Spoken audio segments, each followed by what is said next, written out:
ሊሊ በጠና ታማለች። ሊሊ የታመመችበትንም ምክንያት ተናገሪ ስትባል ለአዴም ንገሪኝ ስትላት እምቢ ብላለች።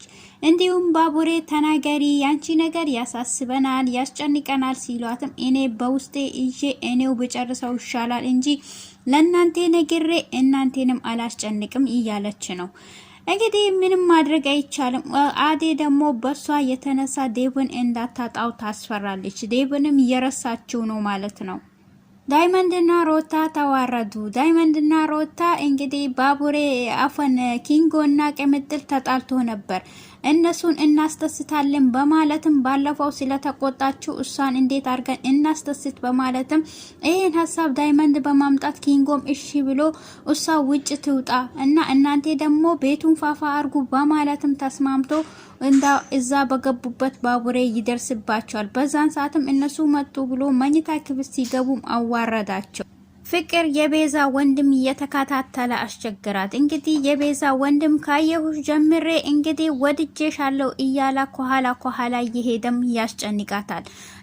ቤዛም እሷ ተንኮላ ሴራ እንቀጥላለች። አበባና ሄለንን ቤቴ አከራያቸዋለሁ በማለትም ቤቷን ወስታ እነሱን አሁን ሁለቱንም ለማፋታት ወንድሟና እሷ ተመካክሮ ቀጥሏሉ።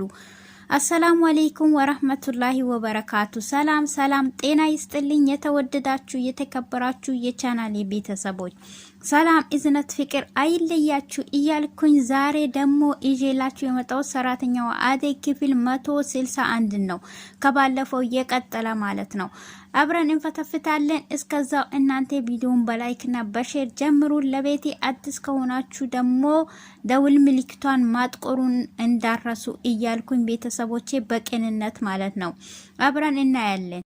የአዴ አባት ደውለዋሉ። አዴም በደወሉ ሰዓት እንግዲህ ስልኩን አላነሳችሁም። ያላነሳችሁም ምክንያት በሊሊ ህመም የምክንያት ገብታ በሷ ስልኩን አላነሳችም።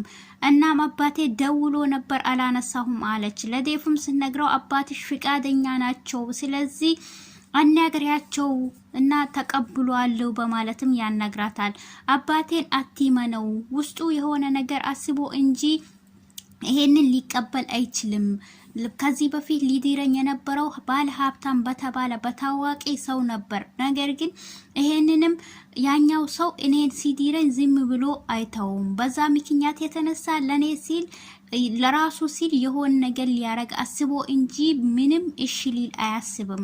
እሱም ፍቃደኛ ሊሆን አያስብም። ሙሉ ለሙሉ እሺ ብሏል ብላ ሙሉ ለሙሉ እንትን እንዳትሆን በማለትም ዴቭን አናግረዋለች ማለት ነው።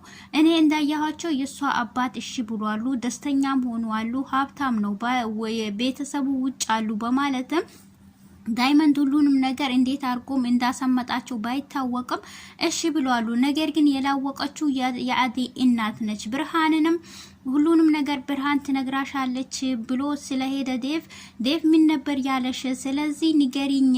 እናም ደግሞ ያለሽን ነገር ስትል ብርሃን ደግሞ ዴቭን ስላፈቀረችው ለመናገር ፍቃደኛ አይደለችም። ምንድነው ያለሽ አንቺ ተይ ንገሪኝ ስላትም አይ ምንም ያለኝ ነገር የለም በማለትም ዝም ብላለች ማለት ነው። ምክንያቱም አዴን ዴቭ ሊያገባት ፍቃደኛ አይደለችም ማለት ነው። ከዛ ቀጥሎ አዴም እኔ እናቴን ላናግራት ወደዛ እሄዳለሁኝ፣ የሊሊን ነገር አንድ ነገር ላመቻች እንጂ ሊሊ ያለችበትን ሁኔታ ሊወቅ እንጂ እኔ ራሴ ሄጄ እናቴን አዋራታለሁ ብላ ነግረዋለች። በዛን ሰዓትም ዴቭ እውነትሽ ነው ሲላት አው እኔንም ግን በነገራችን ላይ ጣልጣል እያረግሽኝ ነው፣ በሊሊ ህመም ገብተሽ ሰርጋችንም የረሳሽ ነው፣ ስለዚህ ጥንቃቄ አርጊ በማለትም አናግሯታል ማለት ነው። ኪንጎና ቅምጥል ተጣልተዋሉ። በተጣሉበትም ምክንያት ባለፈው ፊኛ አፍንዶባት ለምን ይሄን አረጋችሁ በማለትም ደንግጣ ኪንጎን አኩርፈው ነበር። እሱም ደግሞ ለዳይመንድ ሲነግረው በል አንድ ነገር እናርግ በማለት ተመካክሮ አንተ ቅምጥልን ይዛሃት ውጣ፣ እኛ ቤት ሄደ ፋፋ እናረጋለን በማለትም አናግሮን ነበር። በዛን ሰዓትም ሁሉ ነገር አበባ በትኖ ወይን ገዝቶ ነበር ያዘጋጀላት። ከዛ ቤት ሲሄዱም ጠጥቶ ሁለቱም ስክር ብሎ በተቀመጡበትም ባቡሬ ይገባል ማለት ነው። ባቡሬ በገባ ሰዓት ነበር የተናደደባቸው በሁለቱ። ሊሊን የሚያክማት ዶክተር አዴን ሳያፈቅራት አይቀርም። እሱም ወደ ምንድነው የሆነችው ብላ ስናገር ሊሊ ፍቃደኛ ስላልሆነች መናገር አልችልም በማለትም መልሶላታል። ባቡሬም ተናዶ ሄዶ ሲያናግረው እኔ ግን እሷ ፍቃደኛ ስለሆነች ታካሚ ይሄን አርግ ብሎ እስካልነገረኝ ድረስ እኔ የስራዬን ህግ ደንብ አከብራለሁ። ስለዚህ ምንም ነገር መናገር አልችልም። በነገራችን ላይ ግን ከቻላችሁ በቻላችሁ አቅም ተንከባከቧት። ስለዚህ እሷ ምንም ነገር አትናገር ብለኛለች። ማናገር ግን አልችልም።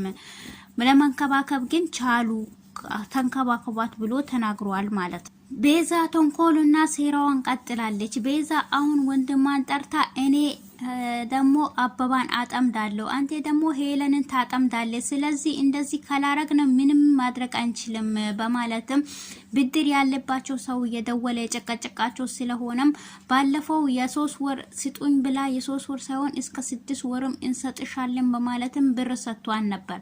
ከዛም የሄለን እና አናግራት እኛ ቤት ትኖራለሽ በማለትም ባናገረቻት ሰዓት አበባ ደግሞ ሲመጣ ቤት ሆና ቤዛ ምን ትሰሪያለሽ በማለትም ቤዛን ተናግሯታል። በዛን ሰዓትም ሄለን አበባ ምን ሆነ ነው እንደዚህ ለምን ትናገራለህ በማለትም ስትናገር አይ እኔ ያው እኛ ከፍለን እስከ ተቀመጥነ ድረስ እኛ ብቻችን መቀመጥ ነው ስለምንፈልገው፣ ስለዚህ እኛ ለሷ ብር ሰተናት አይደለም ወይ ያለ ነው በማለትም እሷንም አዋርታት እሷን ወጣለች ማለት ነው። በዛን ሰዓትም አንቺ ሄለን እንዴት እንደዚህ ታርጊያለሽ? እኛ ብር ሰተናት አይደለም ወይ?